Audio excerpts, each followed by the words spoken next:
তো আমরা আয়তক্ষেত্র দেখব। চতুর্ভুজ 6 প্রকার: আয়তক্ষেত্র, সামান্তরিক, বর্গক্ষেত্র, রম্বস, ট্রাপিজিয়াম ও অনিয়মিত। এর মধ্যে থেকে প্রথমটা হলো আয়তক্ষেত্র।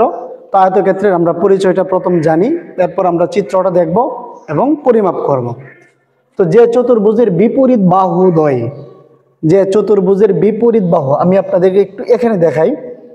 ধরেন এই বাহুটা 150, তাহলে এটাও 150, তার মানে এটার বিপরীত বাহু দুটি সমান, পরস্পর সমান, তাহলে এটা 100, এটাও 100। ঠিক আছে? তাহলে কি হলো যে বিপরীত বাহু মানে কিন্তু এটার বিপরীত, এটার বিপরীত, এটার। ওকে, তো পরস্পর সমান থাকবে ও সমান্তরাল থাকবে। সমান্তরাল মানে কি? সমান্তরাল মানে হলো যে একই সমান দূরত্ব বজায় রেখে চলা, একই সমান দূরত্ব বজায় রেখে চলা।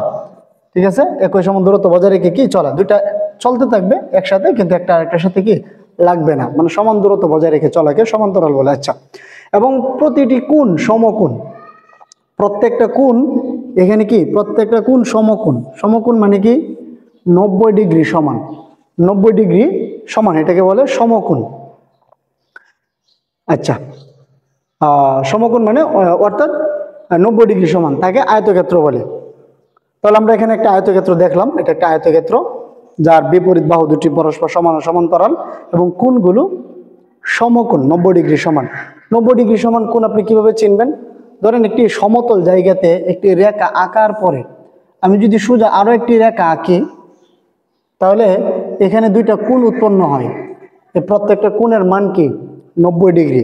যদি আপনারা চাঁদা দেখেন, চাঁদার মধ্যে দেখবেন যে কি আছে, চাঁদা যদি এরকম হয় তাহলে দেখবেন যে এখানে ঠিক এই বরাবর 90 ডিগ্রি, আর এখানে আছে কি 180 ডিগ্রি। ওকে, এটা হলো সমকোণ। আচ্ছা, এখন এরকম জমি, ধরেন আপনার ঘরটা এরকম আছে, তো এরকম জমি কিভাবে মাপবেন? মাপার সূত্র হলো দৈর্ঘ্য গুণ প্রস্থ, দৈর্ঘ্য গুণ প্রস্থ।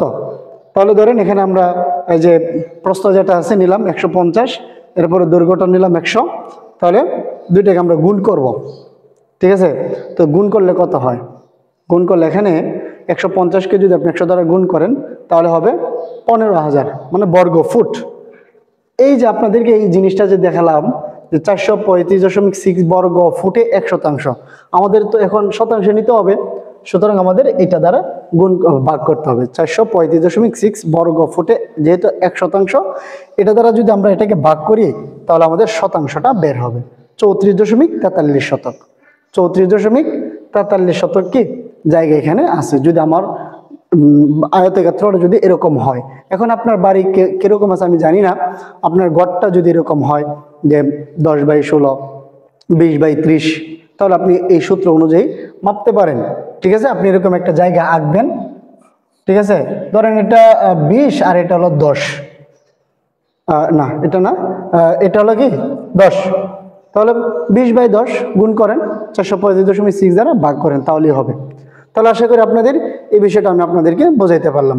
সংজ্ঞা দেখলাম, তার চিত্র দেখলাম, মাপার সূত্র দেখলাম, আমরা সূত্রটা এখানে প্রয়োগ করলাম। ওকে, তা আশা করি আপনারা অবশ্যই শিখতে পারলেন।